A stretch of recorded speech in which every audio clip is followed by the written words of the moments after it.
Hi everyone, welcome back to the clock shop. Today we have a Gilbert 8-day time and strike antique. It's marked 1909. This is for a kitchen clock. The pendulum does not come with this movement.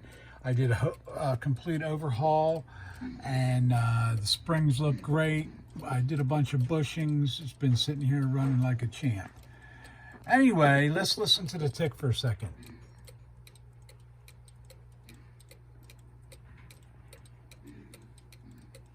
Anyway, you can see it in our eBay store, JR Clucker, and it will be up on eBay soon. This is a complete restored movement. Thanks for stopping by. See you next time.